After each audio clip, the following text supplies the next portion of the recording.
शहर का किनारा, उसे छोड़ते ही भारतीय देहात का महानगर शुरू हो जाता था।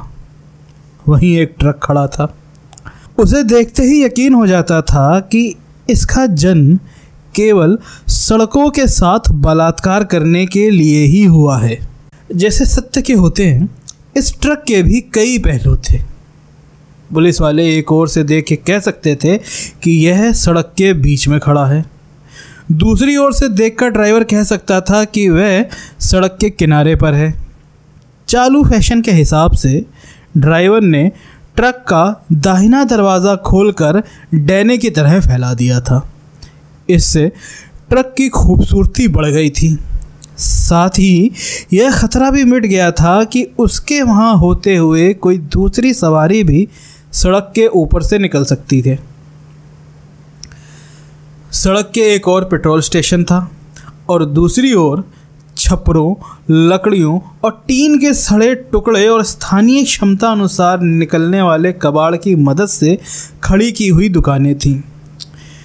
पहली ही निगाह में मालूम हो जाता था कि दुकानों की गिनती नहीं हो सकती।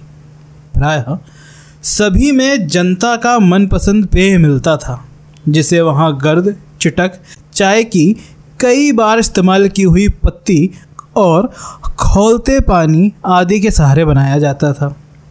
उनमें मिठाइयाँ भी थीं जो दिन रात आंधी, पानी, मक्खी, मच्छरों के हमले का बहादुरी से मुकाबला करती थीं। वे हमारे देसी कारीगरों के हस्तकौशल और उनकी वैज्ञानिक दक्षता का सबूत देती हैं।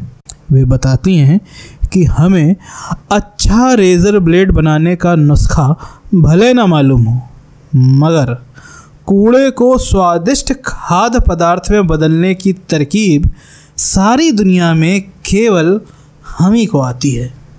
ट्रक के ड्राइवर और क्लीनर एक दुकान के सामने खड़े चाय पी रहे थे। रंगनाथ ने दूर से ट्रक को देखा और देखते ही उसके पैर तेजी से चलने लगे। आज रेलवे ने उसे धोखा दिया था। स्थानीय पैसेंजर को रोज की तरह 2 घंटा लेट समझकर वह घर से चला था, पर वह सिर्फ 1.5 घंटा लेट होकर चल दी थी।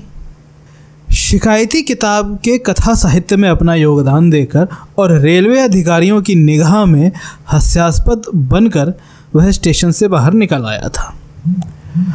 रास्ते में चलते हुए उसने ट्रक को देखा और उसकी बाँखें जो जिस्म में जहाँ कहीं भी होती हों खिल गईं। जब वह ट्रक के पास पहुँचा, क्लीनर और ड्राइवर चाय की आखिरी चुस्की ले रहे थे। इधर उधर ताककर अपनी खिली हुई बाछों को छुपाते हुए उसने ड्राइवर से निर्विकार ढंग से पूछा, क्यों ड्राइवर साहब, क्या यह ट्रक शिवपालगंज की ओर जाएगा? ड्राइवर के पीने को चाय थी और देखने को दुकानदारनी थी। उसने लापरवाही से जवाब दिया, जाएगा। हमें भी ले चलिएगा अपने साथ, 15वें मील पर उतर पड़ेंगे, शिवपालगंज तक जाना है। ड्राइवर ने दुकानदारनी की सारी संभावनाएं एक साथ देख डाली और अपनी निगाह रंगनाथ की ओर घुमाई। आहा, क्या हुलिया था!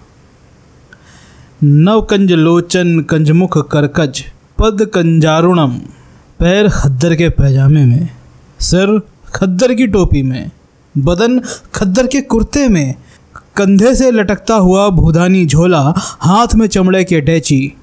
ड्राइवर ने उसे देखा और देखता ही रह गया। फिर कुछ सोचकर बोला, बैठ जाइए श्रीमान, अभी चलते हैं।